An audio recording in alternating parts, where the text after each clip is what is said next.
Hello दोस्तों, नमस्कार। मैं अमोघ ज्ञान प्रकाश से मैं शिवकांत आप सभी का हार्दिक स्वागत एवं वंदन करता हूं। उम्मीद करता हूं सभी दोस्त अच्छे ही होंगे। अमोघ ज्ञान प्रकाश से आज के इस वीडियो में हम लेकर आए हैं आप लोगों के लिए सामान्य हिंदी से एक बहुत ही महत्वपूर्ण शीर्षक समास। आज आज के इस वीडियो में हम समास के बारे में अध्ययन करेंगे। चलो हम वीडियो को प्रारंभ करते हैं। वीडियो प्रारंभ करने से पहले एक छोटी सी रिक्वेस्ट, जो लोग चैनल पर नए हैं प्लीज़ चैनल को सब्सक्राइब कर लें, बेल आइकन को ऑन कर लें ताकि वीडियो की लेटेस्ट अपडेट सबसे पहले प्राप्त होती रहे। अब बिना समय गंवाए वीडियो को प्रारंभ करते हैं। आज का जो हमारा टॉपिक है वो है समास। अब देखते हैं समास के बारे में। देखिए, आज क्वेश्चन जो हैं वो स्क्रीन पर आ चुके हैं। समास समास जो है सामान्य हिंदी में बहुत ही महत्वपूर्ण टॉपिक है। समास का शाब्दिक अर्थ जो है, तो शाब्दिक अर्थ को संक्षिप्त करना, संक्षेपीकरण, संकुचित करना, घटाना या कम करना या सिकोड़ना आदि के नाम से जाना जाता है। अर्थात जो समास है, समास को हम क्या कहते हैं, तो समास को हम क्या कहते हैं, संक्षेपीकरण यानी संकुचित करना। तो समास शब्द का अगर शाब्दिक अर्थ देखा जाए तो क्या होता है, संक्षिप्त करना। आगे क्या है कि जो समास है, समास तब उस विकार रहित मेल को समास कहते हैं। यानी जो समास शब्द है इसका शाब्दिक अर्थ क्या है, संक्षेपीकरण, और उसका संक्षेपीकरण कैसे करना है, विकार रहित मेल जो होता है उसको क्या कहते हैं, समास कहते हैं।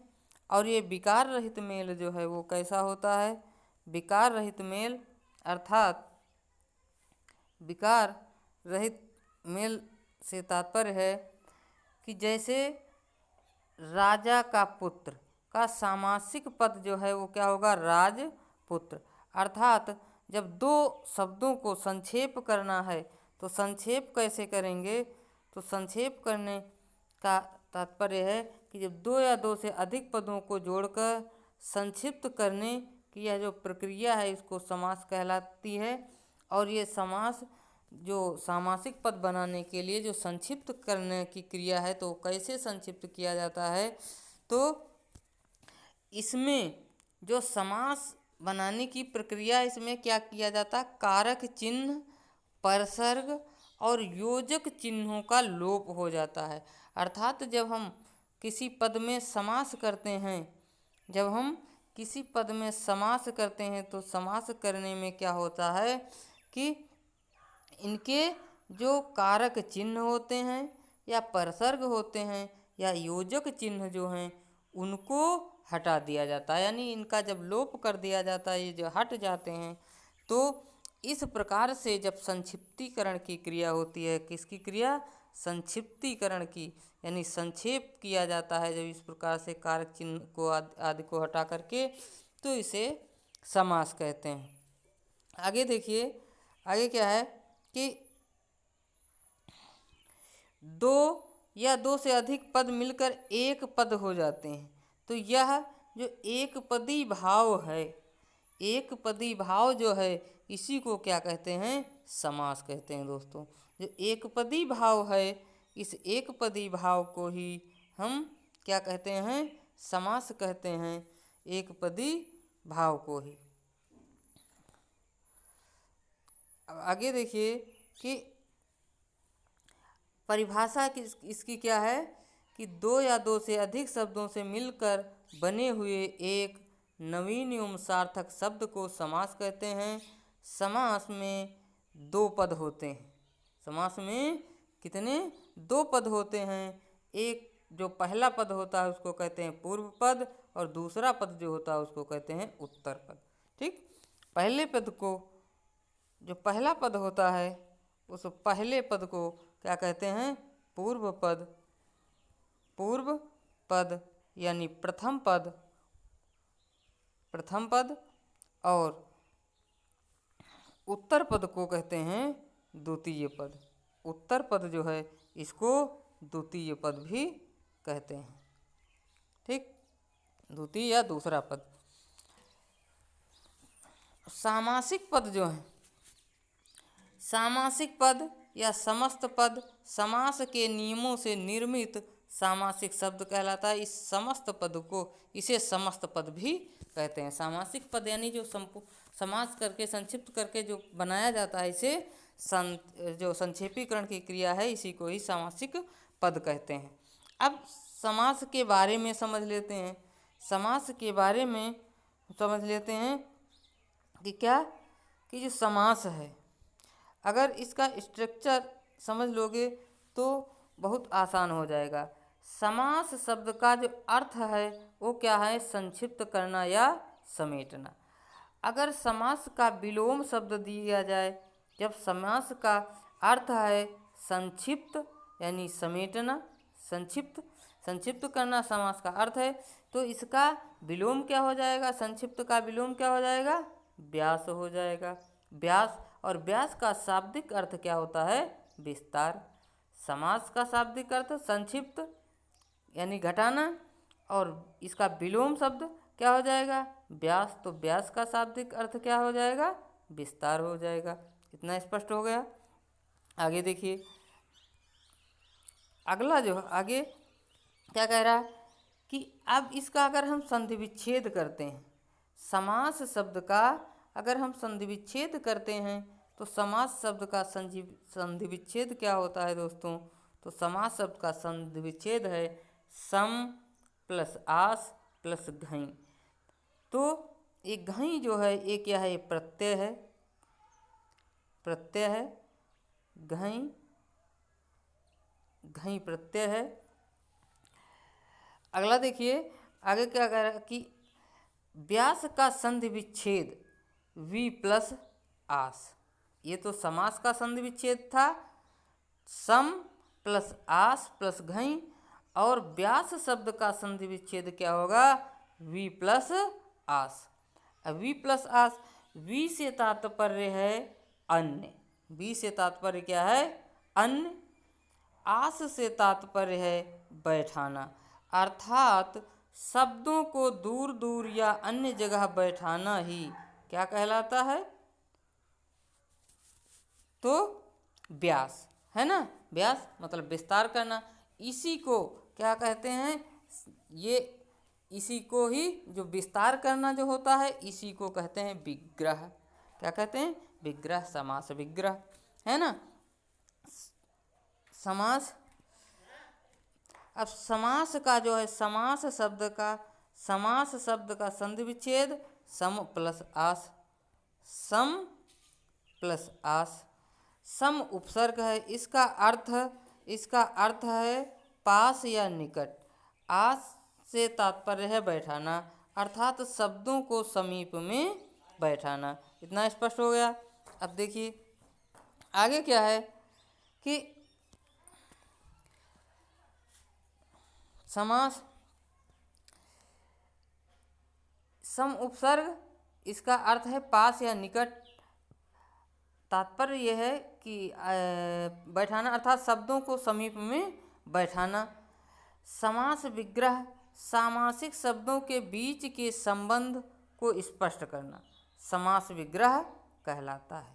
क्या है कि इसको और स्पष्ट कर लीजिए कि जो सामासिक विग्रह है, जो समास विग्रह है, तो समास विग्रह क्या है? जो सामासिक शब्दों के बीच के संबंध को स्पष्ट करना समास विग्रह कहलाता है।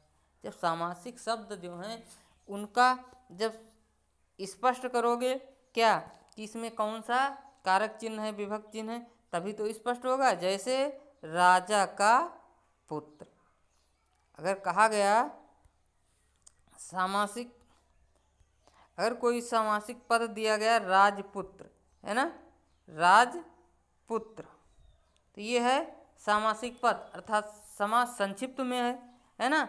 और समास विग्रह जब करोगे तो क्या हो जाएगा, इसमें इसके संबंध को स्पष्ट करोगे, इसके संबंध को स्पष्ट करोगे। तो जब इसके संबंध को स्पष्ट करोगे तो कैसे स्पष्ट करोगे, उसमें उसका संबंध बताओगे। क्या संबंध है इसमें कि राजा का पुत्र, किसका पुत्र, राजा का पुत्र, तो यहाँ पर संबंध स्पष्ट हो रहा है ना। तो तत्पुरुष समास। अब आगे इससे संबंधित कुछ महत्वपूर्ण शब्दावलियाँ हैं, इनके बारे में जान लेते हैं। इनके बारे में कि समास से संबंधित महत्वपूर्ण शब्दावलियों के बारे में जानते हैं कि समास में दो पद होते हैं।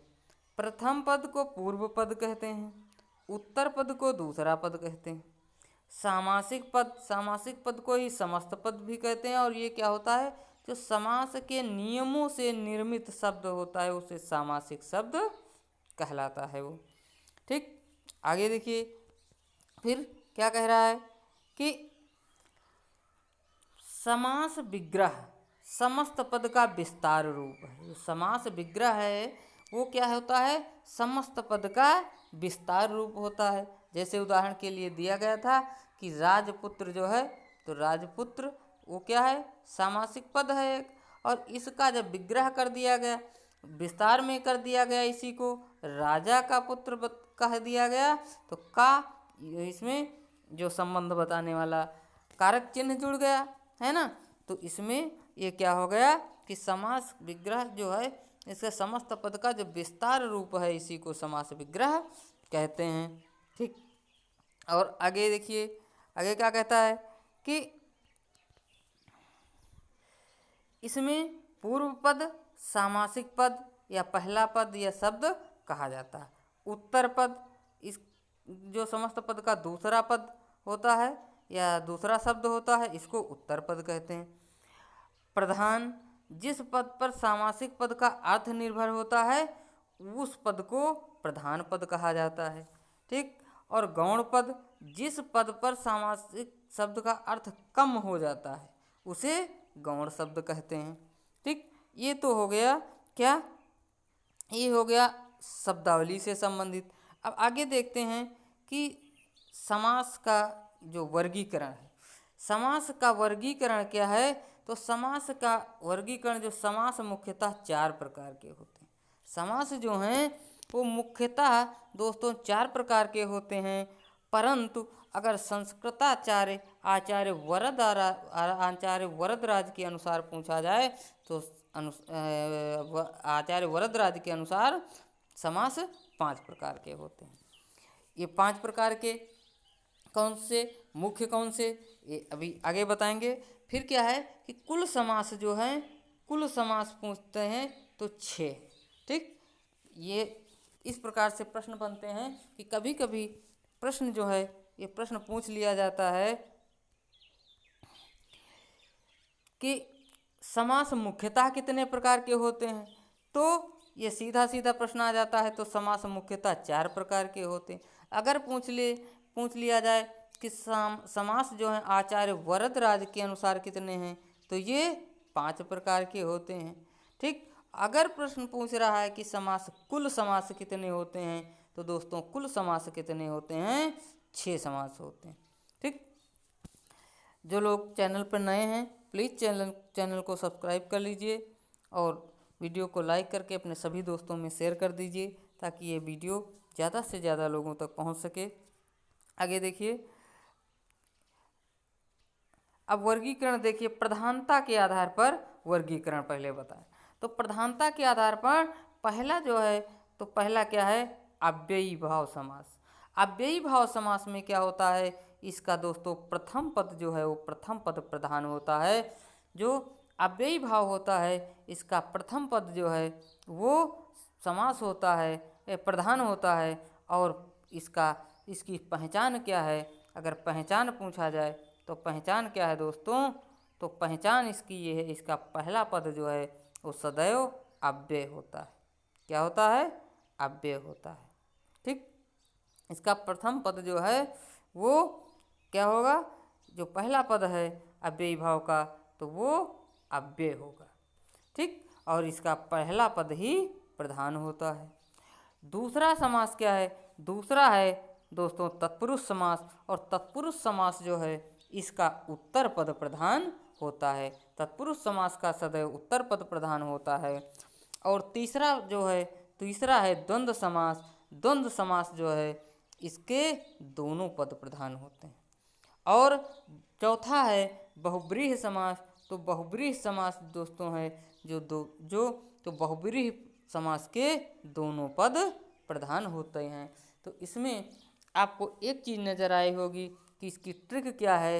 इसको याद करने की बढ़िया संक्षिप्त में जो ट्रिक क्या है, तो सबसे आसान ट्रिक यही है कि इसमें कुछ नहीं करना, सिर्फ कॉन्सेप्ट ध्यान में रखना है कि पहला जो है वो अव्ययी भाव समास। अव्ययी भाव समास का पहला पद जो है अव्यय होता है और उसका प्रथम पद प्रधान होता है। दूसरे नंबर पर तत्पुरुष समास है। तत्पुरुष समास का उत्तर पद प्रधान होता है, यानी उत्तर पद का मतलब दूसरा पद, पहले का पहला पद प्रधान और दूसरे का दूसरा पद प्रधान। और तीसरे नंबर पर द्वंद्व समास होता है। द्वंद्व समास का मतलब है यहाँ पर द्वंद्व क्या होता है? द्वंद्व युद्ध सुना होगा। तो द्वंद्व युद्ध किसमें होगा? जब दोनों बराबरी के होंगे। ऐसा तो है नहीं कि एक कमज़ोर हो एक ताकतवर हो उससे हो जाए, है ना। तो यहाँ पर क्या है? द्वंद्व का मतलब बराबरी, जहाँ पर दोनों बराबरी अर्थात दोनों पद प्रधान होंगे, कोई कम नहीं, तीसरे नंबर पर। और चौथा नंबर जो है बहुब्रीहि समास। बहुब्रीहि समास में दोनों पद अप्रधान होते हैं, यानी जिसमें ना पहला पद प्रधान होता है और ना दूसरा पद प्रधान होता है। तो चौथे में क्या होता है? बहुब्रीहि समास में, बहुब्रीहि समास जो है इसमें कोई अन्य पद प्रधान होता है, अन्य पद प्रधान होता है। ठीक, अब इसके बारे में आगे बाद में व्याख्या करेंगे। आगे देखिए कि अब सोच रहे होगे 5 कौन से हैं बताए हैं, तो 5 क्या हैं? आचार्य वरदराज के अनुसार जो वर्गीकरण है तो उसमें मुख्य 5 हैं, समास के भेद 5 हैं, है ना। तो 5 भेद कौन कौन से हैं वो देख लीजिए। पहला है अव्ययी भाव समास, दूसरा है तत्पुरुष समास, तीसरा है द्वंद्व समास, चौथा है बहुब्रीहि समास, और पांचवा जो दोस्तों हैं वो है केवल समास। अब ये सोच रहे होगे कि केवल समास जो है तो वो केवल समास क्या है ना। तो ये भी संख्या दूर करना जरूरी। केवल समास उस समास को कहते हैं केवल समास वहाँ पर जो होता है कि जो समास के जहाँ पर समास के नियम तो लगते हैं, क्या है? समास के जो नियम तो लगते हैं, लेकिन कैसे नियम लगते हैं? जो नियम लगते हैं समास के वो कौन से नियम लगते हैं? तो नियम लगते हैं दोस्तों कि ना तो अव्ययी भाव समास का नियम लगेगा, ना तो तत्पुरुष समास का नियम लगेगा, और ना ही द्वंद्व समास का लगेगा, और ना ही बहुब्रीहि समास का नियम लगेगा। और इसके अलावा जो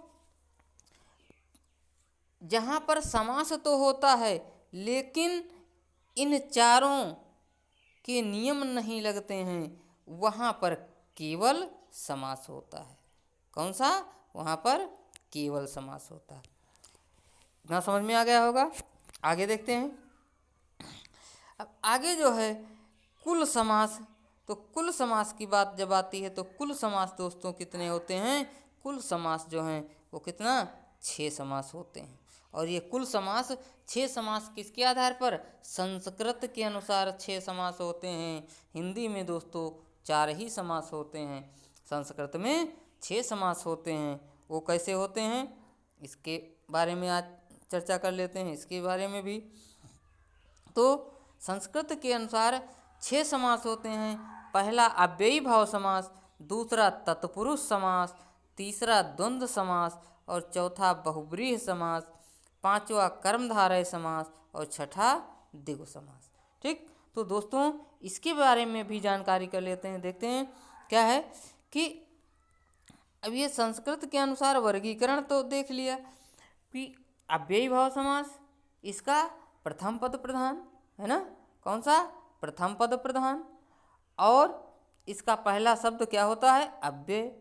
अव्यय के बारे में जानते ही होंगे कि अव्यय का मतलब है आभिकारी शब्द जिसमें किसी प्रकार का परिवर्तन ना हो। और दूसरा जो है, दूसरा क्या है, दूसरा तत्पुरुष समास। तत्पुरुष समास, दूसरा तत्पुरुष समास। तत्पुरुष समास में क्या था कि इसमें दूसरा पद प्रधान था, है ना, कौन सा, इसका उत्तर पद प्रधान था। इसका जो था ये दूसरा पद यानी उत्तर पद प्रधान था। और इसके अलावा अगला क्रम जो है द्वंद्व समास। तो द्वंद्व समास में क्या देखा था कि द्वंद्व मतलब बराबरी, यानी यहाँ पर दोनों पद प्रधान थे, है ना। और बहुब्रीहि में क्या था, अन्य पद प्रधान था। अब इसी प्रकार से ये पहले वाले चार हैं, अव्ययी भाव समास, तत्पुरुष समास, द्वंद्व समास और बहुब्रीहि समास, ये मुख्य चार हैं। और जो वो है तत्पुरुष समास है, दूसरे नंबर पे जो तत्पुरुष समास आता है, तो तत्पुरुष समास के ही ये दोनों भेद हैं, कर्मधारय समास और द्विगु समास। इसलिए कर्मधारय समास का भी उत्तर पद प्रधान होता है। ठीक, और द्विगु समास जो है, द्विगु समास का भी उत्तर पद प्रधान होता है।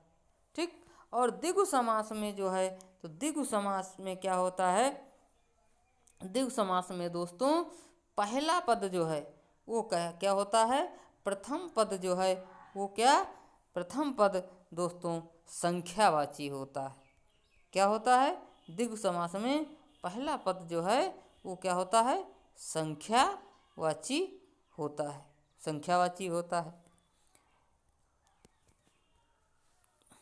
ये आज तो रहा इसमें समास के बारे में वर्गीकरण। आज के वीडियो में इतना ही। वीडियो अच्छा लगा हो तो अपने सभी दोस्तों में शेयर कीजिए, वीडियो को लाइक कीजिए और चैनल को सब्सक्राइब जरूर कर लीजिए, बेल आइकन को ऑन कर लीजिए, अपने सभी दोस्तों में शेयर कर लीजिए। वीडियो में अंत तक बने रहने के लिए बहुत बहुत धन्यवाद। अब मिलते हैं अगली वीडियो में, तब तक के लिए जय हिंद, जय भारत।